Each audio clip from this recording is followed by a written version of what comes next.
So as we mark 1 year of the coronavirus pandemic in this country, questions remain over the origin of the virus. A new book reveals warnings from U.S. diplomats of risky experiments at a Wuhan lab in 2018. Joining me now, CNN political analyst Josh Rogin. He is the author of the new book, Chaos Under Heaven, Trump, Xi, and the Battle for the 21st Century. I'm holding the book right here, Josh. I read it this weekend. It's a terrific read. Congratulations. Wonderful work. And it deals with the now, I think, as well. And insofar as the now goes, the WHO is investigating now the origins of the virus. They visited a Wuhan lab and they put out a statement saying it's highly unlikely that the virus originated here. Your groundbreaking reporting from over the last year, which you expand on in the book, it really casts doubts on what the WHO is saying. How and why? Well, that's right, John. I mean, even the Biden administration has said that they have deep concerns about the WHO investigation that went to Wuhan because of some conflicts of interest among the staff, but also because the Chinese government refused to put forth the data that they would really need to figure it out. So suffice to say, the WHO investigation, at least according to the Biden administration, will not be the end-all and be-all, which means that we still don't know how the virus originated. And that's not just an issue of blame. That's an issue of tracing the origin in order to prevent the next pandemic, which will surely come. And, you know, what I'm adding in this book is a lot of warnings that were ignored, frankly, at the beginning of the Trump administration by diplomats who visited some labs. And it doesn't prove that the labs were involved. It doesn't disprove it. It just points to the need for more investigation. And that's exactly what the Biden administration is calling for. And I'm going to break some news on your show right now.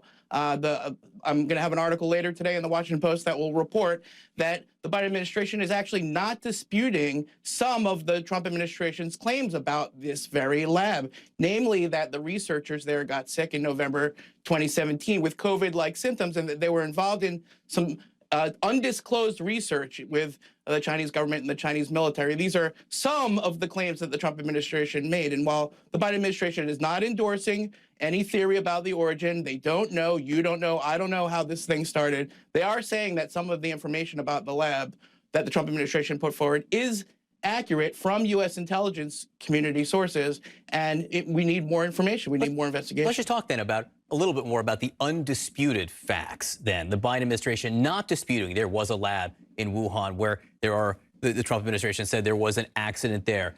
You reported extensively on diplomatic warnings from U.S. officials who were concerned about the possibility of an accident in a lab where a virus, a SARS-like virus specifically, could end up getting out and being a threat. What more are the undisputed facts? That's right. Right, and we have to be very precise here because we want to be absolutely accurate. The Biden administration is not saying that there was an accident there. They're saying that there's some evidence from the intelligence sources that there were some sick researchers and some undisclosed research. All that means is that we need to look at that theory more and that they want us to look at that theory more. Now, what I reported is that 4 years ago, a bunch of diplomats who went there warned of safety concerns. They warned of the risky research that this lab was doing about bat coronaviruses, and they called actually for the U.S. government to give them more support and to give them more help to get their lab up to snuff. Now, when I first reported these cables in April 2020, the issue of the origin was very highly politicized, not at least because the Trump administration politicized it, okay? They went beyond the facts, and they went beyond what we know to make allegations. And I'm not making those allegations. I'm saying we don't know how the virus originated. But what I'm saying is that these warnings, when you take out the Trump administration and you take out their unsupported allegations, leave a big question mark that even people inside the Biden administration want to solve. And that's as far as we should go, and that's as far as we can go. And what we need is investigation of all the possible theories, full stop. And it may be as far as we ever get, frankly, because as you know, there may never be a smoking gun because the Chinese worked so hard, it seems, to hide any evidence of anything.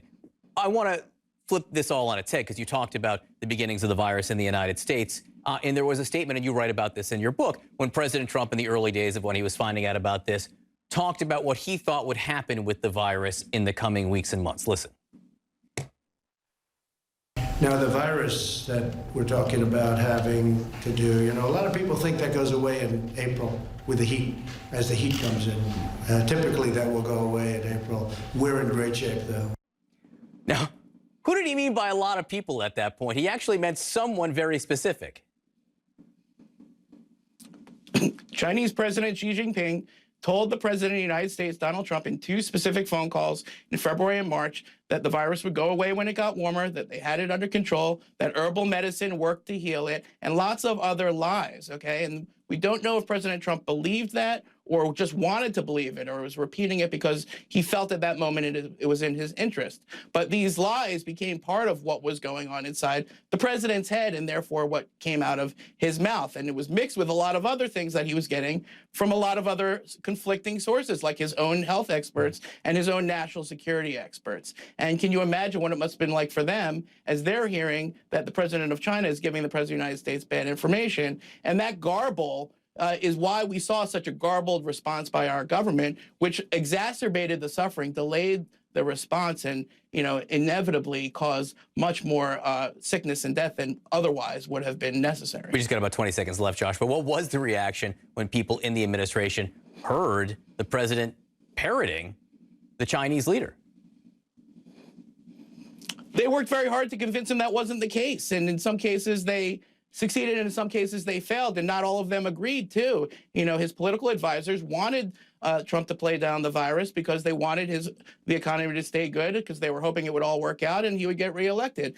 The national security and health officials were like, no, this is serious and this is more important. And they largely failed to convince him until the end. And by then it was too late. And what's ironic about it is that his failed response actually probably cost him the election. So if he had listened to the experts and not the Chinese president, he would have been much better off. The book is Chaos Under Heaven.